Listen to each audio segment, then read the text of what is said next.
बिस्मिल्लाहिर्रहमानिर्रहीम। अस्सलामुअलैकुम dear students, I am professor Waqar Ali. आज हम lecture number 2 chapter number 5 arrays and string में से declaration and initialisation of array की बात करेंगे। लेकिन उसमें हम आज जो डिक्लेरेशन और इनिशियलाइजेशन की बात करेंगे वो सिर्फ और सिर्फ वन डायमेंशनल एरे के हवाले से होगी। इसका मतलब है हमें सबसे पहले यह पता होना चाहिए कि वन डायमेंशनल अरे है क्या और इसको किस तरह इस्तेमाल किया जाता है। सबसे पहले देखते हैं one dimensional array. One dimensional array के बारे में क्या कहती है single index number is used to position each element. इसका मतलब क्या है कि आपके जो एरे का नेम है उसके साथ सिर्फ और सिर्फ एक सिंगल इंडेक्स इस्तेमाल किया जाएगा। जिस तरह हम लास्ट लेक्चर में बात कर रहे थे कि वर्टिकल एंड हॉरिजॉन्टल जो आपकी एरे की रिप्रेजेंटेशन थी मेमोरी में वो दिखाई गई थी। उसमें क्या किया गया था, याद हो कि एक सिंगल इंडेक्स इस्तेमाल किया गया था, जैसे कि index 0, index 1, index 2, index 3 and so on थे। ये सारे के सारे सिंगल इंडेक्स थे। और इस तरह की जो आपकी एरे होती है बेसिकली वो क्या कहला रही होती है, आपकी लीनियर फॉर्म कहला रही होती है या लीनियर लिस्ट कहला रही होती है। कहते हैं आपकी जो अरेंजमेंट होती है वो किस फॉर्म में होती है, आपकी लीनियर लिस्ट की फॉर्म में होती है, यानी कि एक सीक्वेंस में आ रही होती है। और हमने पहले बात कर चुके हैं कि array basically contiguous memory locations में आपके डाटा को स्टोर कर रहा होता है और वो डाटा जिसकी डाटा टाइप बिल्कुल क्या होती है, सेम होती है। ठीक हो गया यहां तक। अब हम बात करते हैं डिक्लेरेशन के हवाले से। देखें वेरिएबल की तरह बिल्कुल ये भी सेम है but a little bit difference. वो डिफरेंस क्या है कि size of the array mention करना। जैसे कि यहां पे क्या कहता है specify data type, array name and size of the array. आप क्या तीन चीजें बता रहे हैं। वेरिएबल डिक्लेरेशन में हमने सिर्फ दो चीजों की बात की थी, specify the name of variable with its data type. यहां पे आप क्या कह रहे हैं, तीन चीजें डिस्कस कर रहे हैं। एक आप बता रहे हैं वेरिएबल नेम, दूसरा आप बता रहे हैं उसका जो सा डाटा टाइप, तीसरी आप बता रहे हैं कि इसका साइज क्या होगा जो कि आपकी एरे का साइज होगा। यानी कि इसमें टोटल नंबर ऑफ एलिमेंट्स कितने इस्तेमाल करेंगे ये बताना बहुत ज्यादा जरूरी है और शुरू में ही बताए जाते हैं। यहां तक बात क्लियर होगी। अब मूव करते हैं टुवर्ड्स नेक्स्ट बोर्ड और देखते हैं इसके सिंटैक्स और इसके डिफरेंट जो से वर्जन्स हैं उनके बारे में। जी मूव करते हैं टुवर्ड्स नेक्स्ट बोर्ड।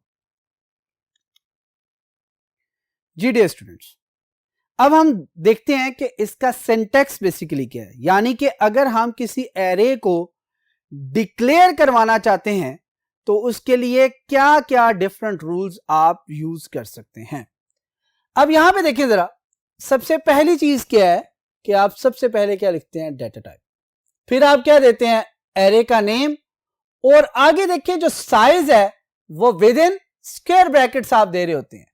यानी कि साइज को मेंशन करना आम बात नहीं है, बल्कि क्या है आप उसको स्क्वायर ब्रैकेट्स के अंदर बता रहे होते हैं, जो कि ये इंडिकेट करता है कि इसमें टोटल नंबर ऑफ एलिमेंट्स कितने होंगे।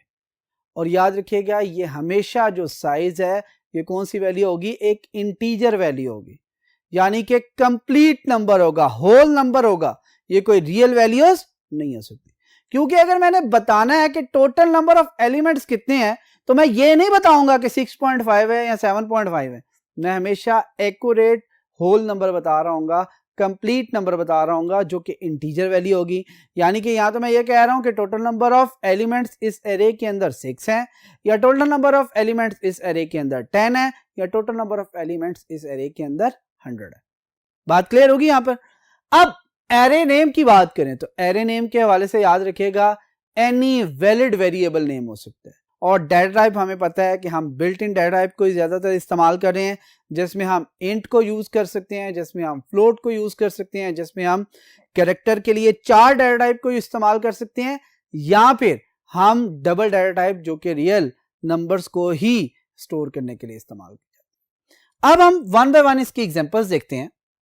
एग्जांपल में फर्स्ट एग्जांपल देखिएगा, इंट डाटा टाइप है, एरे नेम क्या है, मार्क्स, और टोटल कितने सब्जेक्ट्स के मार्क्स हम इंटर करवा रहे हैं 6। यानी कि हमने साइज साथ में मेंशन कर दिया है कि जो मार्क्स एरे बनेगी उसकी टोटल जो नंबर ऑफ एलिमेंट्स की कैपेसिटी है वो क्या होगी 6। इसके बाद चलते हैं नेक्स्ट, फ्लोट। इसका मतलब है कोई रियल नंबर्स को स्टोर करने के लिए। नाम क्या है, एवीजी, एवरेज के लिए। और मैक्सिमम कितनी एवरेज को स्टोर कर सकता है, 10 को। यानी कि इसकी कैपेसिटी कितने एलिमेंट्स को स्टोर करने की है, 10 को। देन बात करते हैं 4, एक कैरेक्टर है, उसका नेम क्या है, नेम ही उसका नेम है एरे का। और नेम के अंदर टोटल नंबर ऑफ कैरेक्टर्स की कैपेसिटी कितनी है, मैक्सिमम 20। यहां तक बात क्लियर होगी। दोबारा बता रहा हूं, पहली बात की integer type marks total number of capacity या टोटल नंबर ऑफ एलिमेंट्स कितने होंगे 6। Float type average total elements कितने हैं 10। 4 name is the name of array name और उसकी कैपेसिटी कितनी है 20। These are the examples of array declaration. यानी कि एरे को डिक्लेयर करना इसलिए जरूरी होता है कि इन द प्रोग्राम हम इसे कहीं ना कहीं इस्तेमाल कर रहे हैं, और इस्तेमाल करने से पहले याद रखिएगा एरे को डिक्लेयर करना लाजमी होता है। जिस तरह वेरिएबल के बारे में कहा गया था कि अगर आप प्रोग्राम के अंदर कहीं पर भी वेरिएबल को इस्तेमाल करना चाह रहे हैं तो फिर क्या करना पड़ेगा आपको कि वेरिएबल को उससे पहले डिक्लेयर करना पड़ेगा, ताकि आप उसको ये बता सकें कि इसकी डाटा टाइप कौन सी होगी, ये किस किस्म का डाटा स्टोर करेगा और ये कितने बाइट्स मेमोरी के अंदर रिजर्व करेगा। यहां तक बात क्लियर होगी। अब मूव करते हैं towards initialisation of an array. Initialisation of variable क्या थी, assign value to a variable at the time of its declaration. इसका मतलब है किसी भी वेरिएबल को डिक्लेयर करते हुए अगर वैल्यू असाइन कर दी जाए तो वो क्या कहलाती है, वेरिएबल इनिशियलाइजेशन। सेम इसी तरह ही अगर हम किसी एरे को डिक्लेयर करते हुए वैल्यूज असाइन कर दें तो वो क्या कहलाएगी, आपकी एरे इनिशियलाइजेशन कहलाएगी। जैसे कि यहां पे उसने कहा है, कहते हैं assign value to the elements of an array at the time of array declaration. किसी भी एरे को डिक्लेयर करते हुए अगर हम वैल्यूज भी असाइन कर दें, इसका क्या मतलब है कि हमने एरे को इनिशियलाइज कर लिया। बात क्लियर होगी यहां पे। अब इसकी सिंटैक्स की बात करते हैं। सिंटैक्स में सबसे पहले क्या आ रहा है, डाटा टाइप। दूसरा क्या आ रहा है, एरे नेम, और फिर उसके साथ स्क्वायर ब्रैकेट के अंदर size equal to, within curly braces आप क्या लिखते हैं, वैल्यूज। और वैल्यूज जो मल्टीपल होती हैं उनको सेपरेट किया जाता है कॉमा की मदद से। आगे जब हम इसकी एग्जांपल करेंगे तो ज्यादा बेहतर तरीके से क्लियर करेंगे। यहां पर वैल्यूज और हर इनिशियलाइजेशन का एंड किससे होगा, सेमीकोलन। अच्छा, इसका दूसरा वे भी है। अगर हम वैल्यू असाइन कर रहे हैं तो जरूरी नहीं है कि आप साइज जोन से वो दें। कंपाइलर यह कैपेबिलिटी रखता है कि वो टोटल नंबर ऑफ वैल्यूज जो आप दे रही हैं उनको काउंट करके इसका साइज ऑटोमेटिकली खुद डिटेक्ट कर ले। लिहाजा आपके पास दोनों ऑप्शन है। आप चाहें तो डायरेक्ट एरे नेम के साथ साइज भी दे सकते हैं और एरे नेम के बाद साइज मेंशन ना करें बल्कि डायरेक्ट क्या दे दें, वैल्यूज। अब चलते हैं नेक्स्ट बोर्ड की तरफ और देखते हैं डिफरेंट एग्जांपल्स जो कि इस्तेमाल की गई हैं इनिशियलाइजेशन के लिए। चलें मूव करते हैं टुवर्ड्स नेक्स्ट बोर्ड। जी डियर स्टूडेंट्स, हमने जोन सा इनिशियलाइजेशन का सिंटैक्स पढ़ लिया। हमने उसमें देखा है कि जी डाटा टाइप के बाद जब एरे नेम आता है तो उसके साथ साइज मेंशन करें या ना मेंशन करें। उसके बाद असाइनमेंट ऑपरेटर को इस्तेमाल करें और उसके बाद वैल्यूज को विद इन कर्ली ब्रेसेस लिखना है। फॉर एग्जांपल, जैसे एग्जांपल फर्स्ट में देखते हैं हम, हमारी डाटा टाइप क्या थी, इंटीजर। हमने एरे का नेम क्या लिखा, मार्क्स। टोटल कितने एलिमेंट्स हैं, 6, उनको इक्वल किया और यहां पे देखें कर्ली ब्रेस स्टार्ट करने के बाद एलिमेंट्स की वैल्यूज लिखी और हर एलिमेंट दूसरे से कॉमा के साथ सेपरेट हो रहा है। किसके साथ सेपरेट हो रहा है, कॉमा के साथ। अब दूसरी उसी की एग्जांपल जो मैंने कहा था कि और के केस में दूसरा ऑप्शन क्या है, सेम वही चीजें हैं, सिर्फ फर्क कहां पे आ गया कि इसके अंदर मैंने साइज नहीं दिया। अब होगा क्या, कंपाइलर जब इस स्टेटमेंट को रीड करेगा तो वो टोटल नंबर ऑफ एलिमेंट्स को काउंट करेगा। फॉर एग्जांपल 1 2 3 4 5 एंड 6, और इसका मतलब है टोटल नंबर वो कितने रिजर्व कर लेगा मेमोरी के अंदर 6। वो टोटल नंबर कितने रिजर्व कर लेगा मेमोरी के अंदर 6, यानी कि 6 डिफरेंट ब्लॉक्स होंगे जो कि इंटीजर डाटा टाइप को होल्ड कर रहे होंगे। यहां तक बात क्लियर हुई? अच्छा, ये तो एक वे था। अब इसमें यह चीज भी डिफाइन करना कि जी कौन सा एलिमेंट किस पोजीशन पे या किस इंडेक्स पे जाएगा, ये बड़ा इंपॉर्टेंट है। इसको जरा इस डायग्राम के जरिए समझने की कोशिश करते हैं। देखिए, एरे का नाम क्या है? मार्क्स। ये एज इट इज लिख दिया। इंडेक्सेस ऑब्वियसली इस तरतीब में आ रहे हैं। अब इसमें से याद रखिएगा कि जो वैल्यू पहले आएगी वो किसकी होगी? पहले इंडेक्स की। जो दूसरे नंबर पे आएगी वो किसकी होगी? दूसरे इंडेक्स की। जो तीसरे नंबर पे आएगी वो किसकी होगी? तीसरे इंडेक्स की। जो चौथे पे आएगी चौथे, जो पांचवें पे आएगी पांचवें, एंड सो ऑन, ये चलती रहेगी। जैसे कि आप गौर करें, पहली वैल्यू क्या आ रही है कर्ली ब्रेसेस के अंदर? 40, वो फर्स्ट इंडेक्स यानी कि 0 इंडेक्स पे है। 45 फर्स्ट इंडेक्स यानी कि 1 इंडेक्स पे है।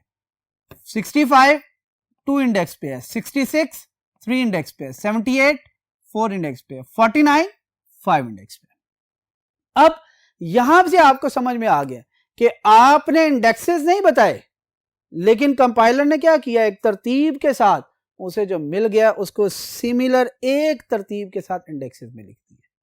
यहां तक बात क्लियर होगी? गुड।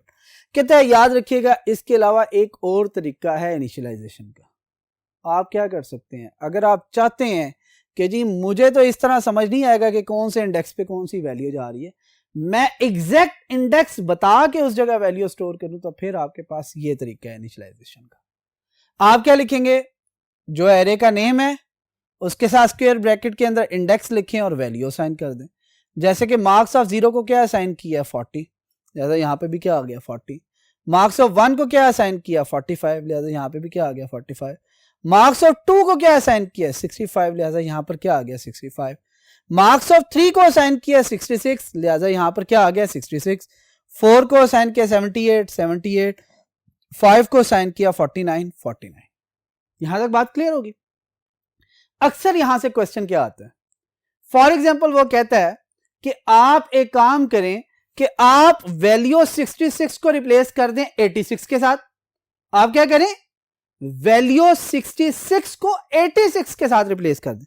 लिहाजा आप क्या करेंगे? सिंपल सा सॉल्यूशन, जहां पर 66 वाली स्टेटमेंट है वहां पे जाके आप क्या लिख देंगे? 86। और जैसे यहां पर चेंज होगा ऑटोमेटिकली आपकी ये वैल्यू जो इस इंडेक्स पे पड़ी हुई है इसको प्रीवियस वैल्यू को रिमूव करेगा और नई वैल्यू वहां पर क्या कर देगा? स्टोर कर देगा। यहां तक बात क्लियर होगी? या ये तो बड़ा आसान सा सवाल था कि 66 को 86 से रिप्लेस कर दें। सम टाइम वो एलिमेंट बताता है, वो कहता है कि आप इस तरह करें, जो आपका सेकंड एलिमेंट है उसे 100 से रिप्लेस करें। अब उसने बात क्या की है? Second element. देखिए, ये हमारा फर्स्ट एलिमेंट है, ये हमारा क्या है? Second element. लिहाजा सेकंड एलिमेंट का इंडेक्स क्या बनेगा? 1। 1 के अगेंस्ट मैं जाके जो प्रीवियस वैल्यू है उसको किससे रिप्लेस करूंगा? 100 से। तो लिहाजा यहां पर भी आपका क्या हो जाएगा? वो वैल्यू रिप्लेस होकर क्या हो जाएगी? 100। या सम टाइम आपसे क्वेश्चन ये पूछता है कि फॉर एग्जांपल जो वैल्यू 65 है उसका इंडेक्स क्या है? अब जरा ये तीनों डिफरेंट नौयत के क्वेश्चन है। जो वैल्यू 65 है उसका इंडेक्स क्या है? तो याद रखें 65 का इंडेक्स उसके बिल्कुल अपोजिट लिखा हुआ है, दैट इज 2। अब अगर वो पूछता है सेकंड एलिमेंट, तो सेकंड एलिमेंट कौन सा है? ये 100। अगर वो पूछता है 65 का इंडेक्स क्या है? 2। और अगर वो किसी वैल्यू को डायरेक्टली रिप्लेस करने की बात करता है तो फिर आप उस वैल्यू को तलाश करके उस इंडेक्स के अगेंस्ट वो वैल्यू असाइन कर दें, तो वो वैल्यू क्या हो जाएगी? चेंज हो जाएगी। यहां तक बात क्लियर होगी? कहता है ये याद रखिएगा कि ये असाइनमेंट, ये जो नीचे वाली मैंने पोर्शन बताया है, ये उस केस में ज्यादा हेल्पफुल होता है जब आप अपनी मर्जी के इंडेक्स पर वैल्यू स्टोर करवाते हैं और उसके बाद अगर चेंज भी करना चाहें तो चेंज कर सकते हैं। बात क्लियर होगी? उम्मीद है बेटा कि आज का लेक्चर आपको समझ में आया होगा। इंशाअल्लाह नेक्स्ट लेक्चर में आपसे फिर मुलाकात होगी। Thank you. Allah Hafiz.